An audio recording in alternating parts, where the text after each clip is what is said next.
दज्जाल की आमद। कुर्बे क़यामत की 10 बड़ी अलामात में से एक अलामत दज्जाल का ज़ाहिर होना भी है। नाज़रीन इकराम, अगर आप इस चैनल पर पहली दफ़ा आए हैं तो सच्ची और सबक आमोज़ कहानियों के लिए चैनल को सब्सक्राइब ज़रूर कीजिएगा। आपकी मोहब्बत का बहुत शुक्रिया।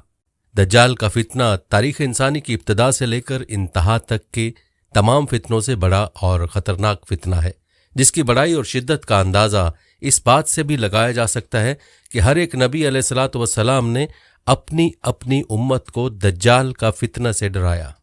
दज्जाल का मायनी है बहुत ज़्यादा झूठा शख्स, क्योंकि दज्जाल भी हक के साथ बातिल को मिलाकर झूठ बोलेगा, इसलिए इसे दज्जाल कहा गया है। ये अव्वलन खुद को मोमिन जाहिर करेगा और लोगों को भलाई की तरफ बुलाएगा, लेकिन फिर नबूवत का और आखिरकार खुदाई का दावा करेगा। मशहूर है कि उसकी असल यहूद से होगी। हकीमुल उम्मत मुफ्ती अहमद यार खान नईमी रहमतुल्लाह अलैह फरमाते हैं, दज्जाल 2 किस्म के हैं, छोटे और बड़े। छोटे दज्जाल बहुत हुए और होंगे। हर झूठा नबी, झूठा मौलवी, सूफी जो लोगों को गुमराह करें वो दज्जाल हैं। बड़ा दज्जाल सिर्फ एक ही है जो दावा खुदाई करेगा। इमाम मोहम्मद बिन अहमद कुर्तबी रहमतुल्लाह अलैह फरमाते हैं, दज्जाल और कुर्बे क़यामत इसके ज़ाहिर होने पर एतकाद रखना बरहक, और यही अहले सुन्नत बिलअमूम फ़िक़हाए कराम और मुहद्दिसीन इज़ाम का मसलक है।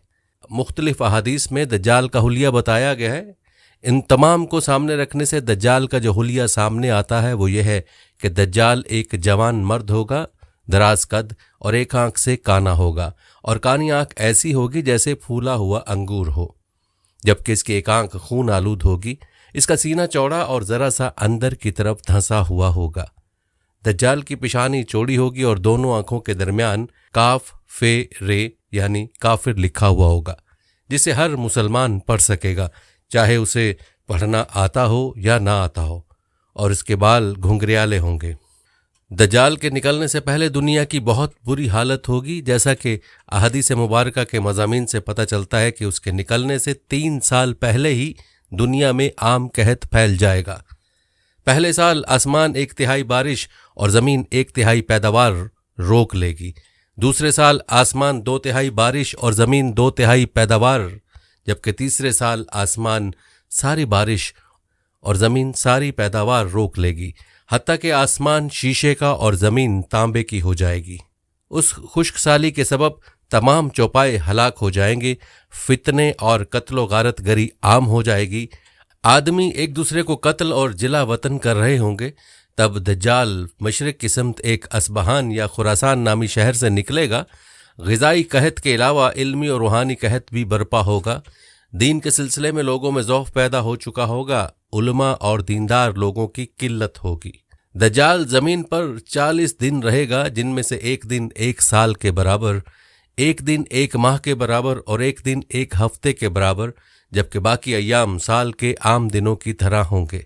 इस मुद्दत में दज्जाल अपने गधे पर सवार होकर सारी दुनिया का चक्कर लगाएगा। गधे का जुस्सा इतना बड़ा होगा कि दोनों कानों के दरमियानी फासला 40 हाथ के बराबर होगा, और इस गधे की रफ्तार का ये आलम होगा कि 1 कदम उठाएगा तो 1 मील की मुसाफत तय करेगा, और रुए ज़मीन का कोई मैदानी, सहराई और पहाड़ी इलाका ऐसा बाकी नहीं बचेगा कि जहां वो ना जाए। अलबत्ता मक्का मुकरमा और मदीना तैयबा पर फरिश्तों का पहरा होने की वजह से उनमें दाखिल ना हो सकेगा, बल्कि मदीने के बाहर दलदली ज़मीन में पड़ाव करेगा, और मदीना पाक में ज़लज़ले के 3 झटके आएंगे, जिसकी वजह से हर काफिर और मुनाफिक मदीना से भाग निकलेगा और दज्जाल से जा मिलेगा। उस रोज़ मदीना पाक हर मुनाफिक और फासिक मर्द औरत से खालिस व पाक हो जाएगा। इसीलिए उस दिन का नाम योमुल खल्लास भी है, और बाज़ रिवायत के मुताबिक बैतुल मुक़द्दस और कोह तूर पर भी नहीं जा सकेगा।